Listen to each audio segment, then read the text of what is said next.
Salut les filles et bienvenue dans cette troisième Weekly News. Aujourd'hui au programme de l'astuce beauté, food, littérature, blague comme d'habitude. Enfin bref, voilà des choses super positives. Donc je vous dis quoi, allez, jingle!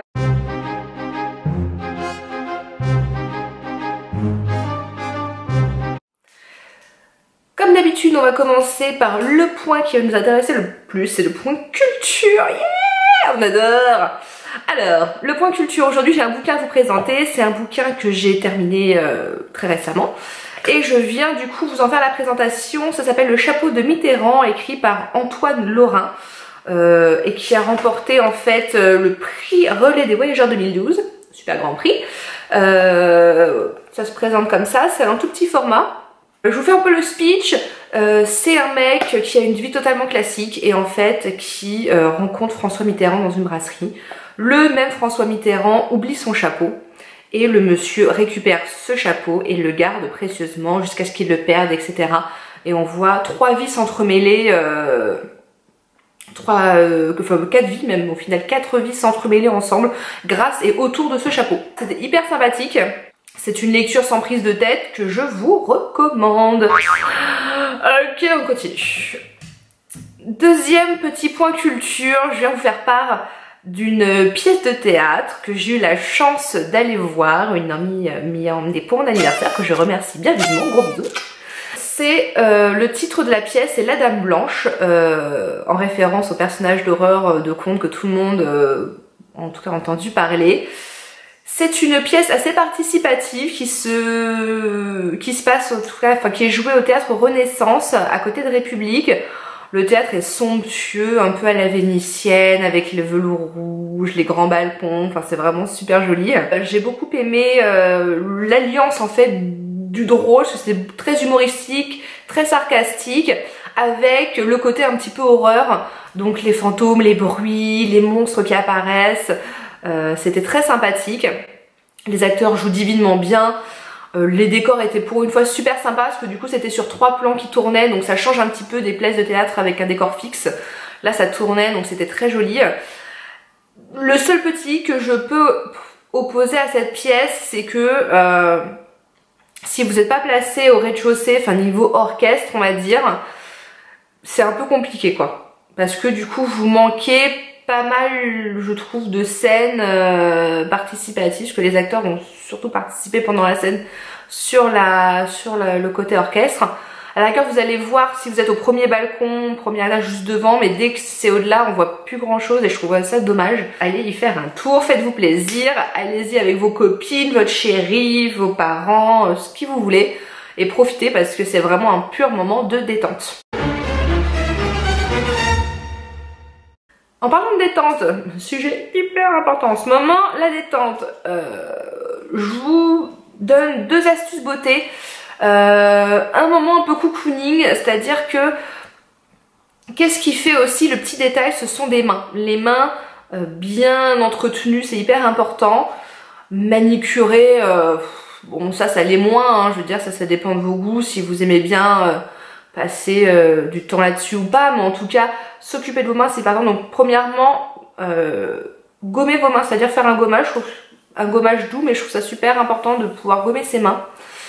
Ensuite forcément la crème hydratante pour les mains, enfin voilà, c'est pour avoir les mains toutes douces et qui sentent toutes bon, ce petit moment qu'on adore toutes.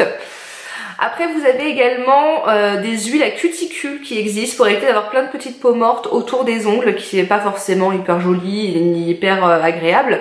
Dès que ça s'arrache, ça fait hyper mal, ça peut saigner, ça peut s'infecter, enfin c'est pas super glamour non plus.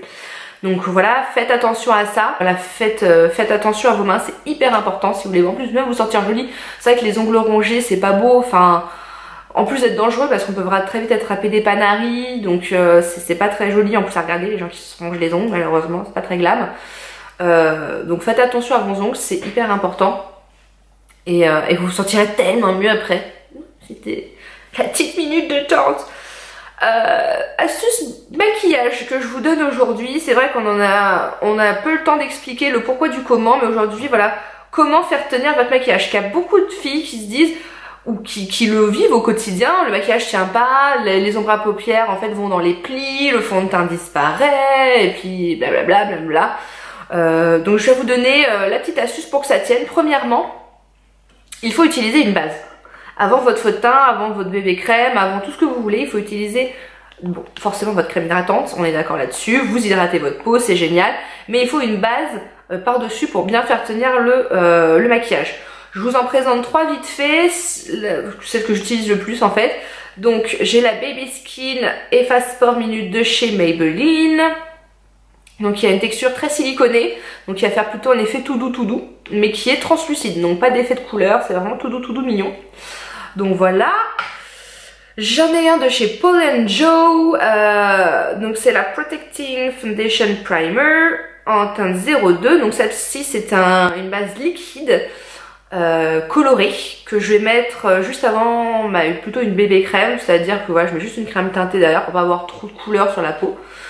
Donc qui est très bien en liquide.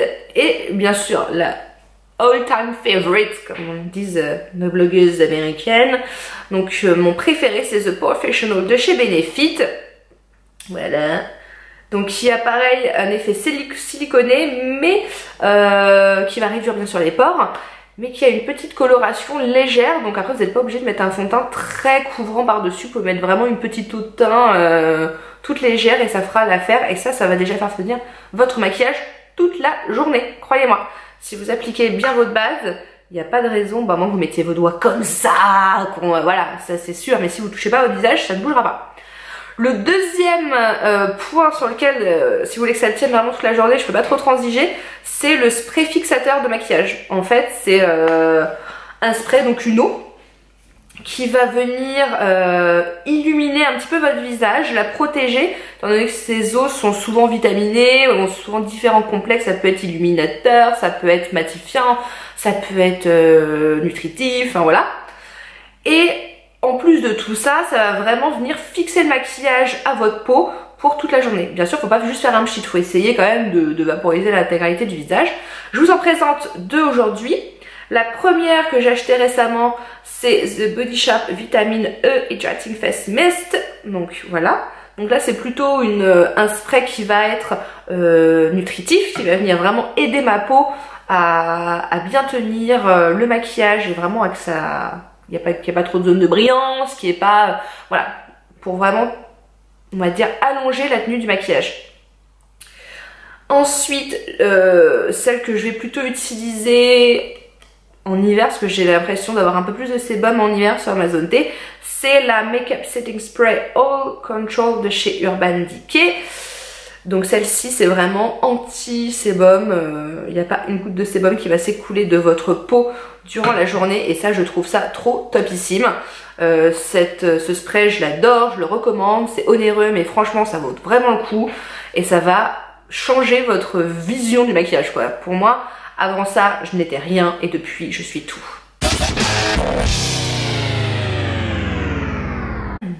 Je voulais vous faire un petit point actu, 2 petites actus que je voulais partager avec vous. Enfin là c'est pas vraiment une actu parce que ça date un petit peu de l'année dernière, mais j'étais tellement à l'ouest que voilà, j'ai pas du tout fait attention à cette actu là.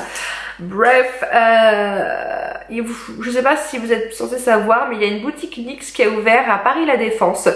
Là au mois de septembre, tous les gens se l'arrachent. La dernière fois que j'y suis allée c'était blindé, 20 minutes de queue pour entrer, 20 minutes de queue pour aller à la caisse, enfin voilà, pas de place pour essayer, tout le monde se bouscule, enfin c'était l'horreur.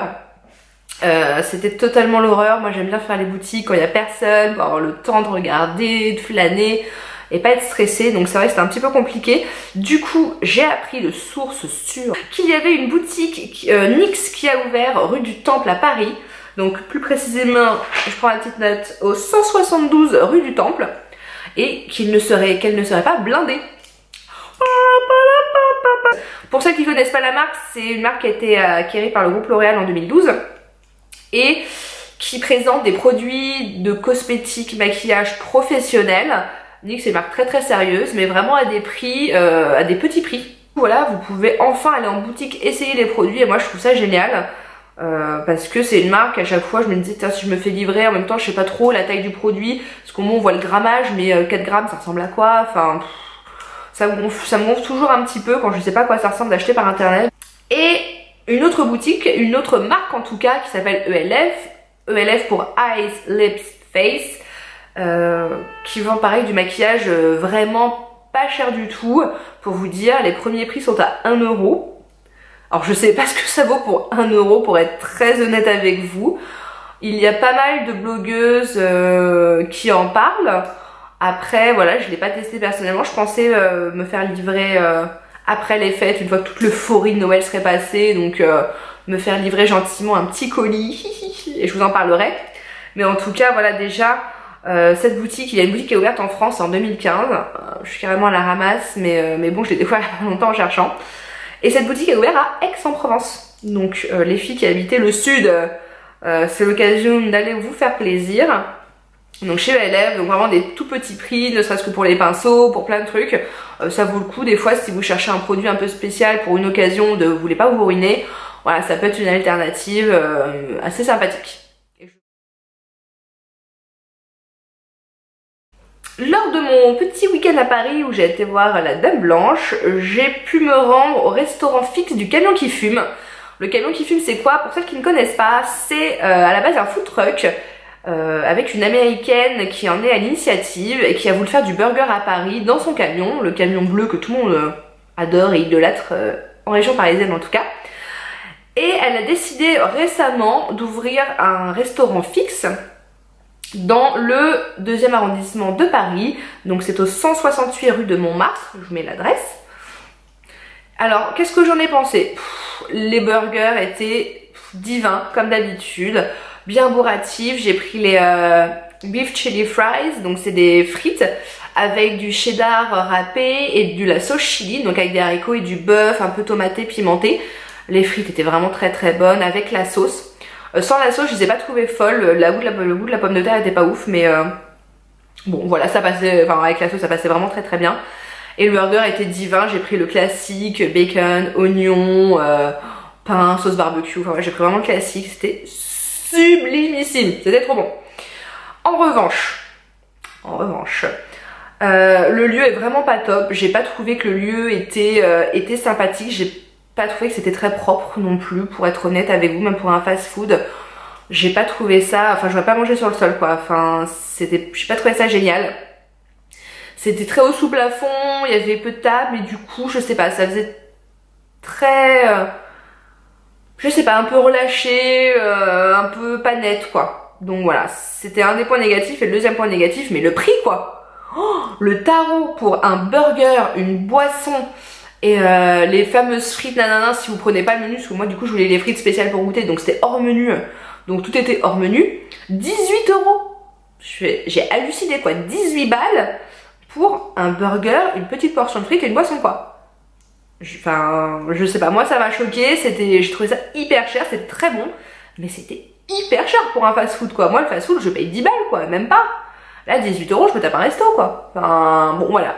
Après je peux pas vous dire de pas y aller parce que c'était bon, mais allez-y en toute connaissance de cause, soyez pas surpris au moment de régler à la caisse parce que voilà quoi, c'était vraiment pas donné. Et enfin pour terminer ensemble cette vidéo, nous allons, voilà, c'est Noël s'approche, on le sait, les fêtes, les cadeaux, les repas, les ceci, les cela. Et je voulais entamer du coup cette dernière partie de vidéo avec la série qui s'annonce donc sur Noël, parce que voilà, Noël c'est... je kiffe Noël. Et c'est là pour cette fois-ci, je voulais vous parler du coup des emballages cadeaux. C'est vrai qu'on a tendance, nous français, à faire un emballage cadeau très simple. On achète le papier cadeau, on fait notre petit frichti, on scotche et basta. Bon, moi j'en ai eu un petit peu marre cette année, je me suis dit bon, qu'est-ce qu'on va faire?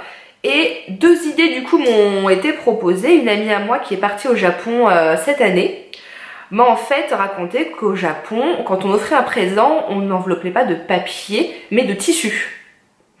Donc voilà, ils allaient vraiment choisir un tissu très spécifique pour la personne, parce que pour eux apparemment le faire un cadeau c'est vraiment tout un rituel. Et deuxième idée que je vous donne, en fait vous avez aujourd'hui plein de perforatrices qui existent, ou avec un cutter vous prenez vraiment un petit modèle et vous découpez autour. Voilà, le fait de faire un petit peu un papier cadeau un petit peu customisé, c'est-à-dire que vous allez plutôt prendre un papier cadeau mat ou lisse mais avec une couleur unie, et par-dessus du coup l'agrémenter avec des plumes que vous avez découpées dans différentes feuilles, soit à paillettes, soit mat, et agrémenter le tout de ces petites plumes. Voilà, donc vraiment faire tout un décor, on va dire, autour de l'emballage cadeau. Donc pareil, je vous mets une petite photo de ce que ça donne. Ça demande pas grand chose parce que, enfin, pour le coup, du papier vous en trouvez dans tous les magasins spécialisés d'art, donc loisirs et création, Cultura, Rougier Pied, enfin il y en a vraiment, il y en a plutôt pas mal, chacun sa boutique ou sur internet, n'hésitez pas. Et j'ai trouvé ça super sympathique parce que bon, c'est vrai qu'on adore offrir un cadeau, mais on aime bien aussi que ça soit bien emballé parce que voilà, ça montre que vous avez aussi pris le temps pour cette personne de faire un bel emballage et ça fait toujours plaisir. Donc pour le coup, je ne peux qu'approuver ça et je vais moi-même cette année en fait, j'ai décidé du coup de customiser un petit peu. Donc j'ai acheté un beau ruban avec des choses.